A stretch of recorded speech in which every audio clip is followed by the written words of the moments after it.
Every believer faces a crossroads. Will you remain on the throne of your life or surrender it to Christ? The cross isn't just a symbol, it's an invitation to die to self. You can't direct your own life and follow the crucified Christ at the same time. The Christian life isn't about adding Jesus to your plans. It's about surrendering your plans to Him. Are you living a surrendered life or just a comfortable Christian one? The crucified life calls us to lay down our rights, our plans, and our very selves at the foot of the cross. This isn't misery. It's the only path to true freedom and fulfillment. Many try to live halfway with one foot in the world and one in the kingdom, but this only leads to frustration. God calls you to step down from your throne and let Jesus take His rightful place. It's a daily, moment-by-moment surrender, the beginning of the most authentic adventure you'll ever know. Will you choose the throne or the cross? Paul says in Galatians 2:20, I have been crucified with Christ and I no longer live, but Christ lives in me. To be crucified with Christ means your old sinful self died with Him. Your old identity is gone. You are no longer a slave to sin. The chains are broken. Yet many live as if they're still imprisoned, not realizing they're free. The crucified life is believing and living out this new reality. It's not about trying harder, but surrendering more to Christ within you. Your true identity is now hidden with Christ in God, secure, unshakable. When God looks at you, He sees His Son. Stop seeking your worth in the world. Rest in who you are in Him. This is the heart of the gospel. You have died, and now you are truly alive. Every day, you choose between two paths, a self-led life or a spirit-led life. The self-led life is ruled by your own desires and logic, leading to frustration and spiritual immaturity. The spirit-led life is surrender, letting Jesus lead, listening for His guidance and seeking His will. The difference isn't in your circumstances, but in who leads your response. The self-led Christian holds grudges and worries. The spirit-led Christian forgives and trusts God. The carnal life is about me. The spiritual life is about Him.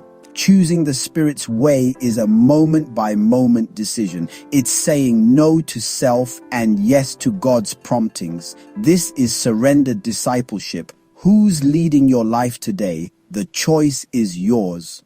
But the Israelites' journey from Egypt to the Promised Land mirrors our spiritual journey.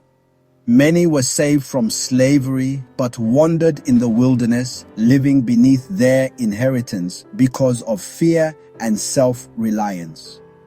Only Joshua and Caleb, who trusted God's power over their own limitations, entered the land of promise. The wilderness represents a life of self-effort. The promised land, a life of surrender and trust. Crossing the Jordan means dying to the old way and embracing God's power. God calls you out of your wilderness into abundance and victory. But you can't enter carrying self-rule and fear. Lay them down and trust Him to lead. The journey to spiritual victory is a journey of surrender. The crucified life means daily surrender, especially of our ambitions and need for approval. Jesus said, "Whoever wants to be my disciple must deny themselves and take up their cross daily." The world teaches us to build our own kingdoms, but Christ calls us to seek His glory, not our own. This may mean letting go of dreams, status, or even relationships for His sake. When you're crucified with Christ, your identity is secure. You're free from striving for recognition. The need for others' approval is a prison. The crucified life sets you free to live for God alone.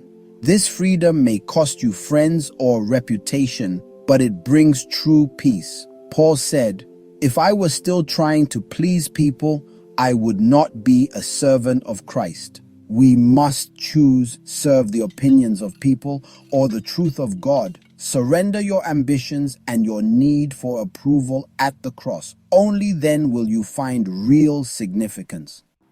The crucified life is the narrow road, often lonely, sometimes misunderstood, even by other Christians. Your passion may be seen as fanaticism, your discipline as legalism. This loneliness is a sign God is drawing you deeper. It's meant to drive you closer to Jesus, your truest companion. In isolation, you discover He is all you need. You're never truly alone. Jesus walks this road with you, and you're surrounded by a great cloud of witnesses. He understands the sacrifice and will connect you with others on the same path. The narrow road leads to deeper intimacy with God. Jim Elliot's life and death powerfully illustrate the crucified life. He wrote, "He is no fool who gives what he cannot keep to gain what he cannot lose." Jim and 4 others risked everything to bring the gospel to the Huarani people, knowing it could cost their lives. They surrendered their futures to God and were martyred for their faith. From a worldly view, it seemed a waste. In God's eyes, it was a triumph. Their sacrifice led to a spiritual harvest. Many in the tribe came to Christ, including their killers. The forgiveness shown by their families spoke louder than words. Their surrendered lives accomplished more in death than a lifetime of comfort could have. This is the power and fruit of the crucified life. What are you willing to surrender for Christ? The crucified life is not about loss, but glorious exchange. God's strength for our weakness.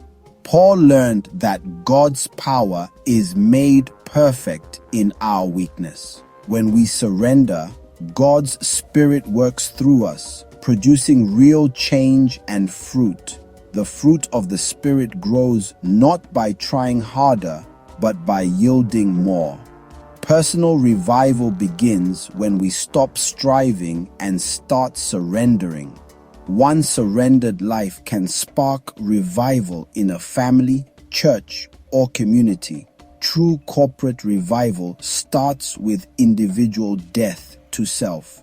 Jesus said, "Unless a kernel of wheat dies, it remains alone. But if it dies, it produces many seeds."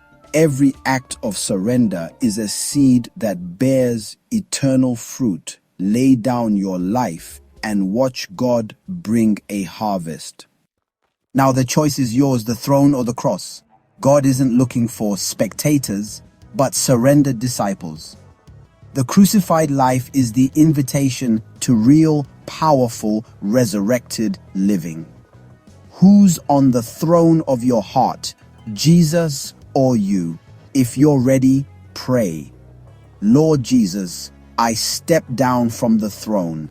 I surrender my ambitions, fears, and pride. Live your life through me. I am yours. Taking up your cross is a daily decision.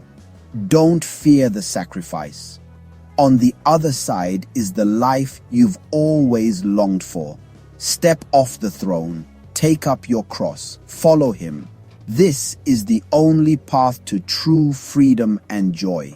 Embrace the crucified life. It is no longer you who live, but Christ who lives in you.